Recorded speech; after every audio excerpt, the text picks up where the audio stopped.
In the summer of 1942, a German field marshal named Erwin Rommel sat down to write a report to Berlin. He had been chased across 1,000 miles of North African desert by an enemy he could not see. His fuel dumps burned in the night. His airfields exploded at 3 in the morning. His supply convoys vanished on empty roads, with no witnesses left behind to explain what had happened. And when he tried to describe in writing who was doing this to him, Rommel put down one sentence that his own staff officers found hard to believe. A small British unit, he said, no larger than 350 men, was causing more damage than any Allied force of comparable size in the entire theater of war. 350 men. In the middle of the largest desert on Earth. Driving commercial delivery trucks a Cairo grocer might have used to haul flour. This is the story of who they were, of how a middle-aged British engineer, in a khaki uniform that did not fit him, walked into a general's office in June of 1940 and quietly proposed the impossible. Of how the truck he chose, a cheap two-wheel drive Chevrolet no army in the world would have looked at twice, went on to shape the outcome of the North African campaign. And of how, in the end, the men who drove it into the sand were remembered less for their strength than for their cunning. They called themselves the Long-Range Desert Group, and they existed because one man, on the day Italy declared war, happened to be in Cairo entirely by mistake. His name was Ralph Alger Bagnold. He was 44 years old. He was not what the army would call a fighting man. He was a signals officer, a former Royal Engineer, a Cambridge-educated geologist who wrote papers on the physics of blown sand for scientific journals, and who had already retired from the army once in 1935 on medical grounds. His hair was thinning. His khaki uniform did not fit him well. He carried the quiet, deliberate manner of a man who had spent too many years thinking carefully in libraries and too many nights sleeping under stars. He was in Egypt entirely by accident. That is the first small, strange fact of this story. Ralph Bagnold was not supposed to be in Cairo in June of 1940. When Italy declared war on Britain on the 10th of that month, Bagnold was on a troop ship steaming toward East Africa, where he had been posted as a signals officer, with no expectation of ever seeing the Libyan desert again. Then his ship collided with another vessel in the Mediterranean. The collision was not serious enough to sink either ship, but it was serious enough to send Bagnold's transport limping to the nearest friendly port for repairs. The nearest friendly port was Alexandria. He stepped off the boat, still shaking sand out of an old kit bag, and read in a Cairo newspaper that Italy was at war. He knew, before anyone else in the British High Command knew, exactly what was about to happen. Because Bagnold had spent 13 years of his life in that desert, in peacetime, on leave, for no reason at all except that he could not stop going back. Cut to a memory. 1929. A cluster of Model A Fords parked at the edge of a well called Ain Dala, 300 miles into the Egyptian sand. Bagnold, then a captain in the Royal Corps of Signals, is kneeling in the dust with the tire pressure gauge in his hand. His companions watch him let out air and more air until the fat tires bulge like ripe fruit against the sand. They think he has lost his mind. He tells them to drive. The trucks move, they do not sink. That single afternoon at that single well, Bagnold discovers something that professional soldiers in London and Rome and Berlin do not know. Reduce the pressure, spread the load. Soft sand that would swallow a normal vehicle to the axles comes a road you can float across. Cut again, 1932. Bagnold stages the first recorded east-to-west crossing of the entire Libyan desert. 6,000 miles, homemade equipment. Along the way, he invents the tools he will one day need. A sun compass, built from a vertical needle mounted on a graduated brass disc that reads a bearing off the shadow of the sun and works while the vehicle is moving. A radiator condenser, plumbed with a rubber hose into a can bolted onto the running board, that catches the overflow steam from the boiling engine and lets the vacuum suck it back in when the engine cools. Not a drop of water is wasted. Steel channels, scavenged from a Cairo junk shop, that can be jammed under a stuck wheel to give instant traction. He submits some of these ideas to the War Office in the years before the war. The War Office is not interested. That is the second strange fact. When Italy declared war and the British Army in Egypt looked south toward Libya, its senior officers described the desert as impassable. A void. a place where no army could operate. And they said this because they had never bothered to read the papers written by a signals officer with thinning hair who had already crossed it. Now, standing in Alexandria in June of 1940, that same man knew he had to make them listen. Quickly, Italy had 400,000 men in Libya. Britain had 36,000 in Egypt. Every conventional strategy the British could draw up assumed that the southern flank of that theater, the 1,500 miles of open desert, stretching down toward the Sudan and Chad, could be safely ignored. Nobody could cross it. Nobody could fight in it. Bagnold requested an interview with the Commander-in-Chief, Middle East. On the 23rd of June, 1940, less than 2 weeks after his accidental arrival, he was granted 20 minutes with General Sir Archibald Wavell. Wavell was 57, a one-eyed veteran of the First World War, a man who did not waste time. He listened while this thin, tired officer laid out a proposal on his desk.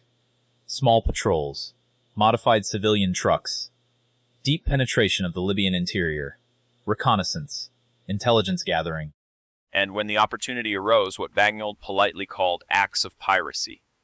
Wavell asked how Bagnold intended to reach Libya from Cairo without being seen. Bagnold pointed at the map. Straight through the middle, he said. Through the sand seas. Wavell was quiet for a long moment. Then he asked one question. What if you get there and find the Italians are doing nothing at all? Bagnold answered that in that case, his men would give them something to worry about. Wavell signed the authorization that afternoon. 6 weeks.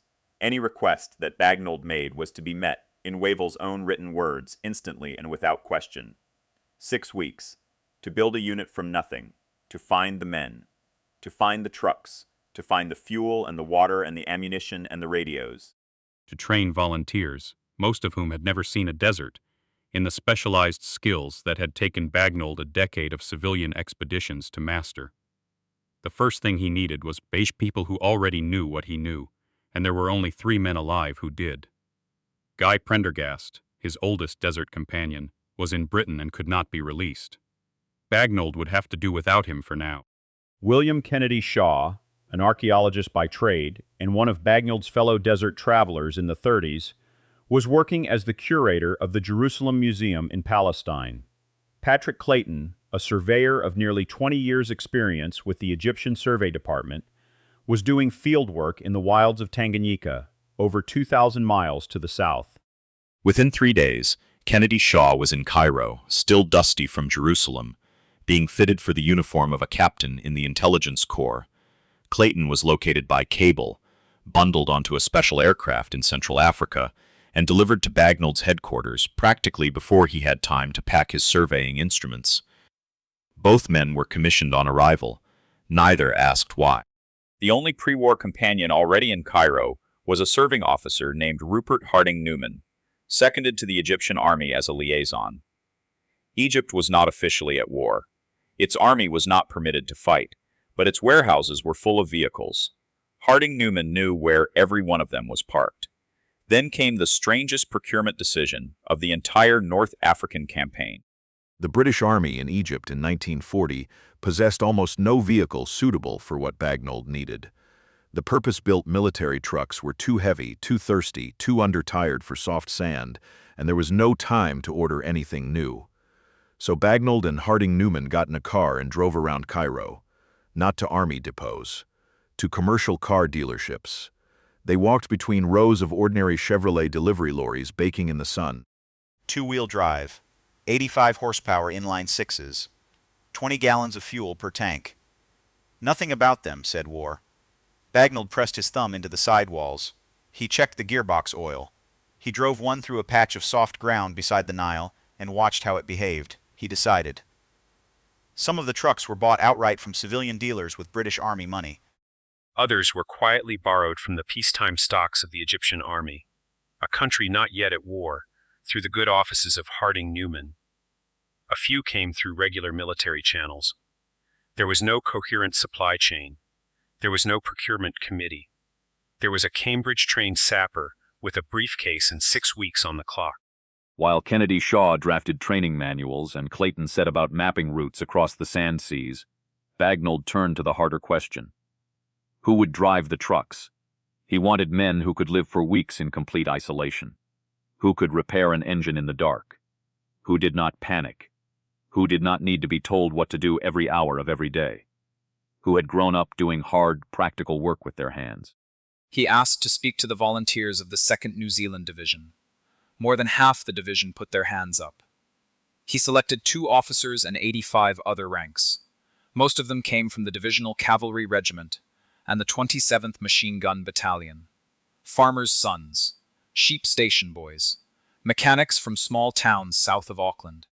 Men who had, in most cases, never seen a real desert in their lives, and who now had a matter of weeks to learn everything Bagnold had taken more than a decade to work out. On the 3rd of July 1940, the unit was formally established. It was called, in the antiseptic language of Army paperwork, the No. 1 Long-Range Patrol Unit. Nobody outside a handful of offices in Cairo knew that it existed. Behind the workshops of the citadel of Saladin, where the Ottomans had once mustered cavalry to ride against Napoleon's army, the New Zealand volunteers began stripping their new Chevrolets apart. The steel cabs came off. The windscreens came off, because sunlight on glass could betray a hidden vehicle to an aircraft at 20 miles. Wooden sides, later nicknamed greedy boards, were bolted along the flatbeds to double the cargo capacity. Steel tubes ran along the top edge, doubling as mounts for Lewis guns and Boys anti-tank rifles. Racks were welded on for sand channels. Brackets appeared for spare wheels and jerrycans of water and fuel. By the end of July, 3 patrols were forming. W Patrol under Captain Teddy Mitford. T Patrol under Captain Pat Clayton. R Patrol under Captain Donald Steele. Each patrol was to travel 2,000 miles from base at a time, without support, without air cover, without maps that could be trusted, into a desert the size of India. And out beyond the last well at Ain Dala, out past the tan cliffs and into the yellow silence of the Great Sand Sea, nobody at all was watching for them. Not yet. The first patrol left Cairo on the 15th of September 1940. Captain Teddy Mitford led W Patrol south and west into a landscape that most of his New Zealanders had only ever seen in books. Flat gravel plains the color of iron, salt pans that cracked under the tires, and beyond those, the sand seas. Great ranges of dunes standing 500 feet tall, running for 400 miles without a single break, moving in the wind like slow waves on a yellow ocean. The trucks climbed them, the way Bagnold had learned to 11 years earlier. Full throttle at the base, weight thrown forward. A moment of weightlessness at the crest, when the horizon fell away, and the drop on the far side was invisible until you were already committed to it. Sometimes the far slope was gentle, sometimes it was a cliff. A man who got that judgment wrong ended up on his back under 2 tons of Chevrolet, and there was no ambulance coming. The New Zealanders learned quickly. They had to. Ain Dala was the last well. Beyond it, every drop of water they drank had to be one they had carried with them from the Nile. Mitford's patrol found no Italians at Kufra. It found their fuel dumps instead, and the trucks that were bringing them supplies. And a small airfield with parked aircraft. The New Zealanders opened fire, burned what they could, and slipped back into the sand before an Italian pilot could reach a radio. They returned to Cairo 3 weeks later, dark as leather and 30 pounds lighter each. They had proven, without spending a single British soldier's life, that a man could disappear into that desert and come back out on the other side. Weeks, hundreds of miles. And nobody had seen them. Bagnold had been right about the sand, now he had to be right about the war. In November, the unit's name was changed. Long Range Patrol became Long Range Desert Group. 3 new patrols were formed: G Patrol from the Coldstream and Scots Guards, S Patrol from Southern Rhodesian Volunteers, Y Patrol from British Yeomanry Regiments. 6 patrols now.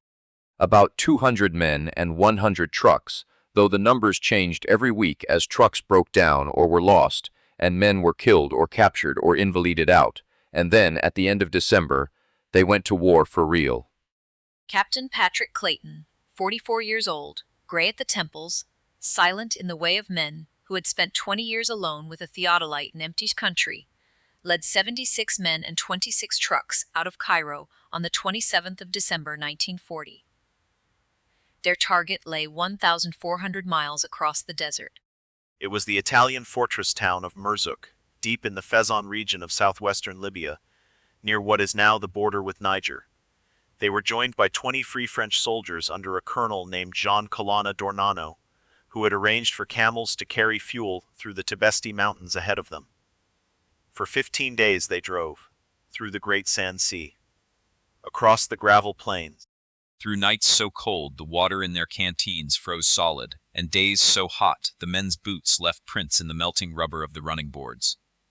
On the morning of the 11th of January 1941, they came within sight of Merzuk, and then a small, absurd, historically decisive thing happened. A man came bicycling along the road toward them. He was the local Italian postman, riding out from Merzuk to deliver the morning mail to an outpost. He was not armed. He did not know that 76 British and Commonwealth soldiers, in 26 stripped-down Chevrolets, were about to descend on his hometown. Clayton's lead truck pulled up next to him. The postman stopped his bicycle. There was a long, silent moment, and then Clayton, through a French-speaking interpreter, invited the postman to become their guide. The postman got in the truck. This is the third strange fact of the story. The first successful major raid ever conducted by the Long Range Desert Group did not turn on brilliant planning or clever intelligence. It turned on the fact that a man on a bicycle happened to ride around a corner at the right moment, and Clayton had the presence of mind to press him into service. The postman pointed to the fort. He pointed to the airfield. He pointed to the gates. The garrison of Merzuk saw the trucks coming and slammed the gates of the fort, but by then it was too late. Lieutenant Bruce Ballantyne led a small detachment straight to the airfield. 3 Caproni bombers were parked inside a hangar. His men set them on fire. Meanwhile, Clayton drove his own truck directly at an Italian machine gun nest that was pinning down the main force and crushed it under his wheels. The raid lasted a little over an hour. When the LRDG withdrew into the desert, they left the airfield burning, the hangar destroyed, and part of the fort wall breached. Italian losses were about 10 dead and 15 wounded. LRDG losses were 2 dead. Sergeant Cyril Hewson of New Zealand was killed by rifle fire near the fort. Colonel Colonna d'Ornano, the French officer who had made the whole operation logistically possible, was shot in the throat and died within minutes. And Corporal Tony Brown of the New Zealand contingent was hit through the foot early in the action and refused to leave his Lewis gun until the withdrawal was complete. For that, he would receive the Distinguished Conduct Medal. The postman was released, unharmed, some miles from Merzuk. Nobody recorded his name. Clayton turned his convoy south and then east, intending to link up with a French garrison and refuel before the long drive back to Cairo. On the 31st of January, in a shallow valley called Gabel Sharif, 3 weeks after Merzuk, he ran into something he had not planned for. Because the British had not been the only ones thinking about mobile desert warfare. For years, unbeknownst to Bagnold, the Italian military had been quietly running its own desert patrol unit out of Kufra. It was called the Compagnia Auto-Sahariana di Kufra. Its trucks were purpose-built, sand-tired, and mounted with 20mm Breda cannon. Its men had trained in the interior of Libya since the mid-1930s. The British had been so busy assuming the desert was impassable that they had failed to notice their enemy had already crossed it. At Gebel Sharif, the Auto-Sahariana hit T-Patrol from the flank. 20mm cannon shells punched clean through the sides of the Chevrolets. 3 of Clayton's trucks were destroyed in the opening minutes. 2 Italian aircraft joined the attack from above. Clayton himself was wounded, his vehicle disabled, and he was captured along with 2 of his men and taken prisoner. 4 other men, cut off from the main body during the fighting, took shelter behind the wreck of a burned truck and waited for nightfall. Their names were Ronald Moore, John Easton, Alexander Tighe, and Alfred Winchester. All young, all New Zealanders, all wounded to some degree. Moore had a bullet through the arm and shrapnel in his foot. When darkness came, they took stock of what they had. 1 2-gallon can of water, a single tin of emergency biscuit. No food beyond that, no compass they could trust, no map. The nearest friendly position, at the French fort of Sara, was about 200 miles to the south, across open desert. They started walking. They walked in the cool of the night and lay in whatever shade they could find during the day. They rationed the water by the swallow. Easton died on the 6th day. Winchester was found by a Free French patrol soon after. Tige was picked up next. Ronald Moore was found on the 10th day, still walking, still moving south. He had walked, in his own count, about 200 miles across open Sahara, with a bullet wound in his arm, a piece of shrapnel in his foot, and no food. The Free French drove him to hospital.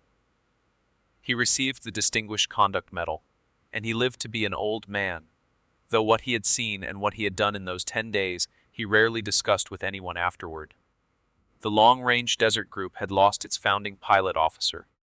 Clayton spent the rest of the war in an Italian prison camp near L'Aquila.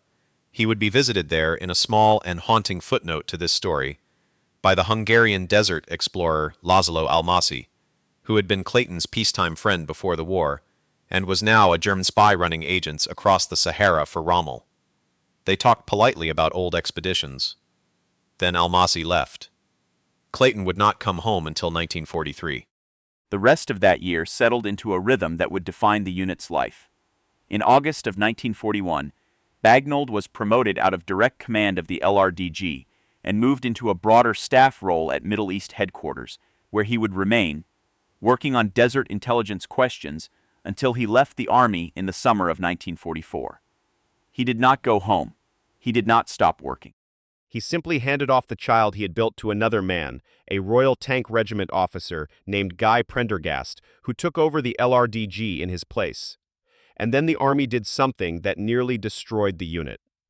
Somebody in London, looking at requisition lists, decided the LRDG's civilian pattern Chevrolet trucks were inappropriate for military work.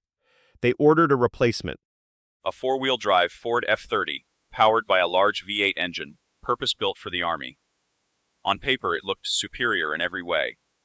In practice, in the desert, the Ford's V8 drank fuel at 6 miles to the gallon, half the economy of the Chevrolet. A 600-mile patrol that had needed 6 jerrycans of extra fuel now needed 15. The Ford's air filters could not keep out fine desert sand. Every engine in the LRDG's new Ford fleet had worn out by the end of 1941. Some in weeks. This is the fifth strange fact of the story. The vehicle the British Army designed specifically to meet its own military standard could not survive what the civilian Chevrolet, bought off a Cairo lot, had been doing routinely for a year. The LRDG had to fight, through internal Army correspondence, to get their old trucks back. They eventually succeeded. In March of 1942, 200 Chevrolet 1533 X2 trucks, specially ordered from a factory in Canada, arrived in Egypt. They served the unit for the rest of the North African campaign. There is something almost sad about it when you look at the paperwork. The truck that worked was the truck a man in a second-hand jacket had picked out from a commercial dealership, and the Army had needed a whole year of ruined engines to admit it. But the LRDG's most important work over that same year was not raiding, it was watching. Beginning in the spring of 1942, patrols of the LRDG began a task they came to call, with dry British understatement, the Road Watch. 2 men at a time were dropped off in the desert about a mile from the Via Balbia, the paved coastal highway that ran from Tripoli in the west to Benghazi and beyond. They dug a shallow scrape in the sand near a rise or a piece of scrub. They lay in it, under camouflage netting, for a full week, sometimes 2. They watched every vehicle that passed. In both directions. They counted the tanks and the trucks and the fuel bowsers and the troop carriers. They noted the unit markings and the direction of travel. Some of the men went out deliberately unarmed, on the reasoning that if they were captured, they might pass as lost stragglers rather than special forces and be treated better. At night, they crept back to their patrol's hiding place, gave the day's numbers to a wireless operator, and the numbers went by Morse code to Cairo before dawn. From March to July of 1942, this watch ran essentially without a break for 5 straight months. 2-man teams rotated in and out, 3 patrols kept the cycle going. 1 team on the road, 1 team driving out to relieve them, 1 team driving back to base to eat and sleep. They did not lose a single man. They did not lose a single truck. The information went, in Cairo, to British military intelligence, where it was cross-referenced against decrypted German radio traffic from a facility in Buckinghamshire whose existence was one of the most closely guarded secrets of the war. The result was that Montgomery, when he finally took command of the 8th Army in August of 1942, and began planning what would become the Battle of El Alamein, knew almost exactly how many tanks Rommel could put in the field on any given day. Brigadier Freddie de Guingand, Montgomery's chief of staff, said after the war that of everything the long-range desert group did, the Road Watch had been the most valuable contribution to the entire North African campaign. Not the raids, not the ambushes, not the burning airfields, the two quiet men lying in the sand, counting trucks. And meanwhile, in a separate but related story, the LRDG had become taxi drivers. In November of 1941, an aristocratic young Scots Guards officer named David Stirling had persuaded the army to let him try a new idea. Small parties of parachutists dropped into the desert at night to raid German airfields on foot. His unit was called L Detachment, Special Air Service Brigade. 55 men jumped on the night of the 16th of November into a howling desert thunderstorm. 21 of them ever came back. The wind scattered the parachutes for miles. Men landed in rocks. Radios were smashed. Rendezvous points were missed.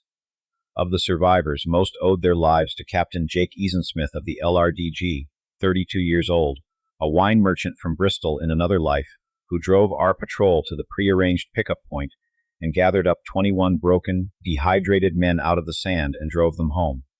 Stirling drew the obvious conclusion. If the LRDG could pull his men out of the desert, they could put them in. In mid-December of 1941, LRDG trucks drove small-ass parties to within striking distance of Axis airfields at Sirte, Agala, and Tamet. At Tamet, a huge, quiet Irishman named Blair Main, known to the men as Paddy, led a party on foot into the airfield in the dark. They walked between the parked aircraft. They placed small time bombs on the wings above the fuel tanks. They walked out. Over 2 raids that month, 24 German and Italian aircraft caught fire and blew apart at Tamet alone. Every SAS man in Maine's party came home alive.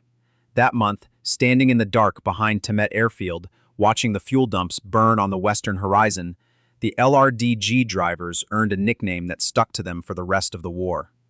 The men of the Special Air Service called them the Libyan Desert Taxi Service. But the taxi service was headed, though nobody yet knew it, toward the worst day it would ever have. Because Jake Easonsmith, promoted, decorated, now commanding a full squadron of the LRDG, was about to lead the largest single raid in the unit's history. On a target called Barce, and he was about to discover that when you strike into the deep enemy rear with 50 men and 17 vehicles, the strike is the easy part. The part that kills you is coming home. On the 1st of September 1942, Major Jake Easonsmith led B Squadron of the Long Range Desert Group out of a dusty base at Fayum, 60 miles southwest of Cairo, and pointed his trucks west. 47 men, 12 stripped-down Chevrolet 1533 X2s, 5 American Jeeps, and more than 1,000 miles of open desert between them and their target, a town on the coastal escarpment of eastern Libya called Barsi. They were going to attack the airfield. The plan was simple in the way LRDG plans always were. 2 patrols would split off from the main body once they neared the target. Captain Nick Wilder and T1 Patrol, all New Zealanders, would drive straight onto the airfield and destroy every aircraft they could reach. Captain Alistair Timpson and G1 Patrol, all guardsmen, would hit the barracks and railway station in the town itself.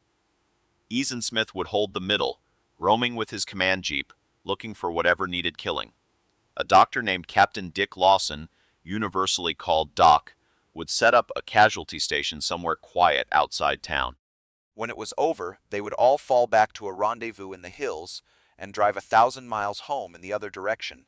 They had among them a corporal named Merlin Craw, 26 years old, a New Zealand farmer's son. Quiet, careful, he had spent the long, hot weeks before the raid in a workshop tent, making bombs. Little bundles of gelignite the size of a man's fist, fused with time pencils, wrapped so they would fit in a canvas satchel and could be slapped onto the upper surface of an aircraft wing directly over the fuel tank. He carried 13 of them into the desert. The drive took 2 weeks. Across the Great Sand Sea, across the Kalancho Sand Sea below sea level, through salt marshes and dune fields, and 1,000 miles of country where a broken axle could kill a man just as surely as an enemy bullet. On the night of the 13th of September 1942, they came down out of the escarpment above Barce. and for one bright, impossible hour, everything went exactly right. Wilder's trucks rolled onto the airfield in the dark. His New Zealanders leapt down among the parked aircraft, walking calmly between the wings like men doing farm chores. Merlin Craw placed his bombs, one after another, on the upper surface of each wing above the fuel tank, exactly where he had practiced. He set 11 of them. He kept 2 in reserve. Behind him, the airfield began to burn. 20 aircraft caught fire and destroyed. 12 more damaged so badly they would never fly again. Fuel bowsers went up in white columns of flame that could be seen from the sea. In the town, Timpson's guardsmen were shooting up the barracks and setting the railway station alight. Easonsmith cruised through the streets in his command jeep, hunting Italian transport lorries and putting them out of action one by one. For an hour, 47 men had turned Barce inside out, and then dawn came. They fell back into the hills behind the town along a single dirt track that wound up the escarpment, and waiting for them, called up by frantic Italian radio traffic during the night, was an ambush of about 150 Italian colonial troops in prepared positions above the road. The trucks had to go through. There was no other way. Wilder led the charge himself. His jeep took the first burst of fire and went off the track. He was pulled out with severe wounds to his head and legs and loaded onto another vehicle. Easonsmith moved up and down the line under the guns, calm as a man walking to church, telling drivers when to move and when to stop. They punched through the ambush, and when they came out on the other side, they thought the worst was behind them. It was not, because as the sun climbed, the Italian and German aircraft came. They came in low along the escarpment, machine guns and cannon firing in long strafing runs, and they kept coming all through that day and into the next. The LRDG trucks could not hide. There was nowhere to hide. The country was open, rocky, exposed to the sky. One by one, the Chevrolets and the Jeeps burned. 10 Chevrolets, 4 Jeeps. Nearly the whole squadron's transport, gone in a few hours of hunting from the air. Doc Lawson, the doctor, had set up his casualty station in the shelter of a dry watercourse. When the Stukas came screaming down on the wounded, he threw himself bodily across the stretcher of a man he was treating and lay there, unarmed, while the cannon shells cut the ground on either side of him. For that he would receive the Military Cross. By nightfall on the second day, Easonsmith had 2 vehicles left. Everyone else was walking. He put the worst of the wounded, including Wilder, into the 2 surviving trucks and sent them east under the cover of darkness, hoping they could reach a friendly landing ground and be flown out. Then he took the men who could still move and started walking, 70 miles across country to a rendezvous with another LRDG patrol. Merlin Craw was not among them. He had been separated during the ambush on the escarpment. Cut off in country crawling with Italian troops, he hid for 2 days. Then he was found and captured and put on a truck to a prisoner of war camp in Italy. He would spend the next year behind wire. In September of 1943, when Italy surrendered and the guards abandoned the camps, Craw walked out, was hidden and fed by Italian peasants for months, and eventually reached Allied lines. He went home to New Zealand. He lived in a small beach house on the eastern coast until he died in 2003, aged 87.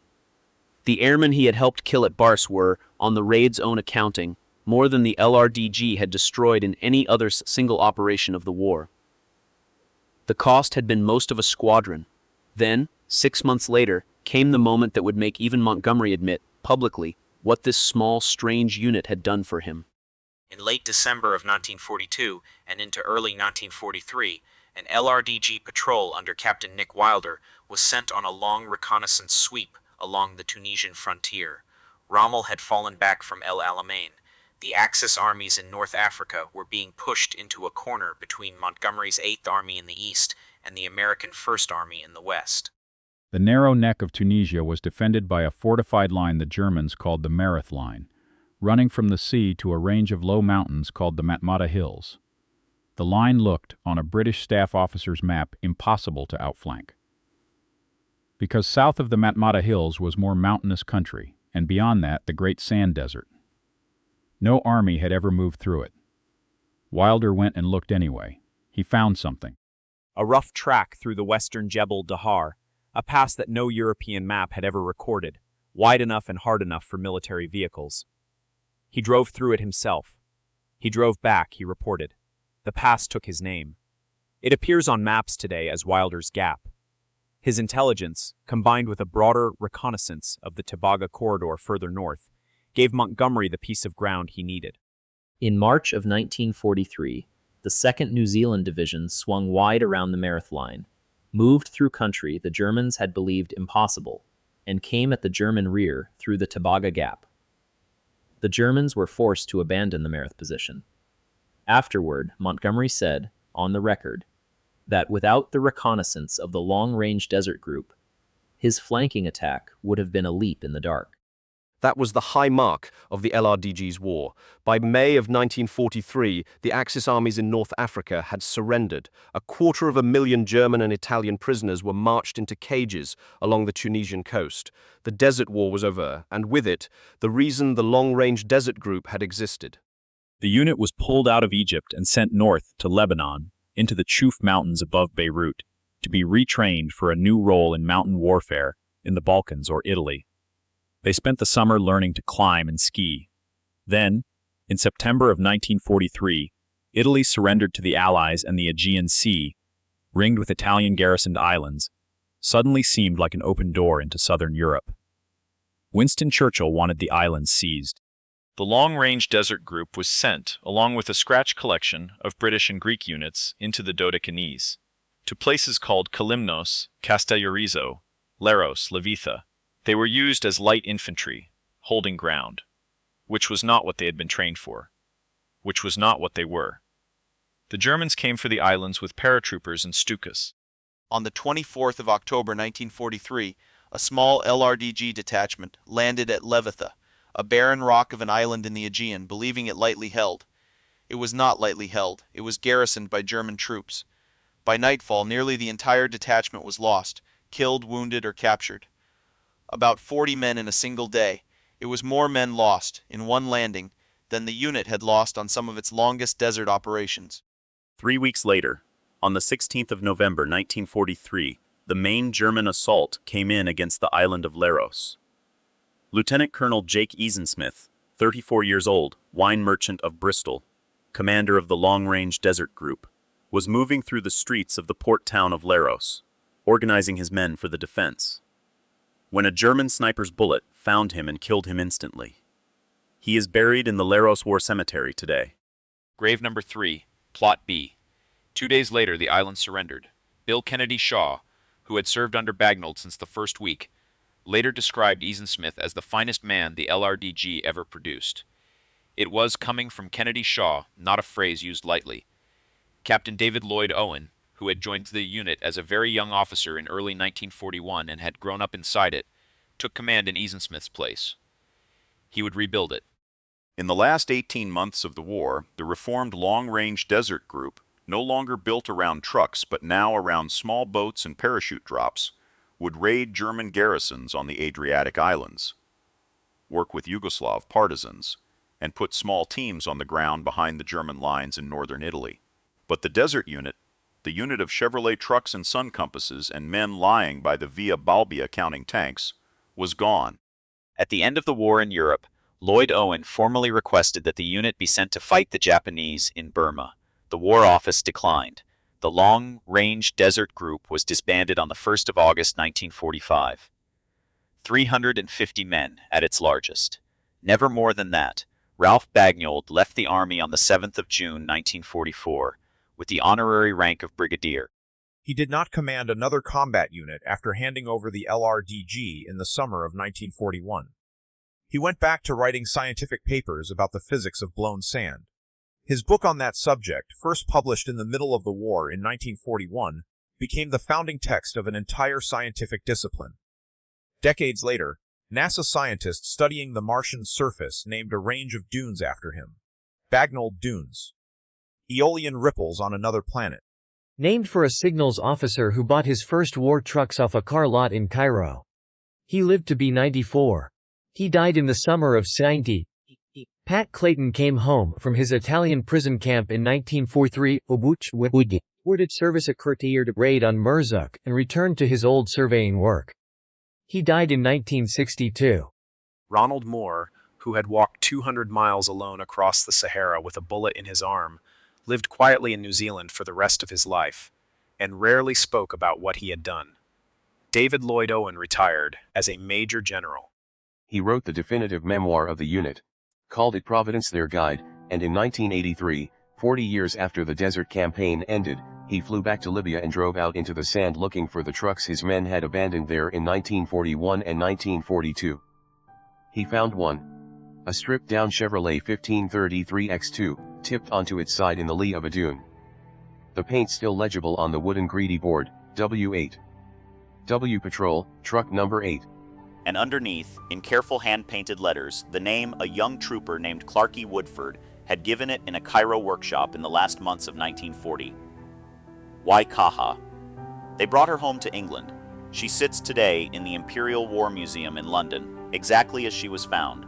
Sand still in the engine bay, paint still flaking, some of the tools still in the toolbox behind the driver's seat.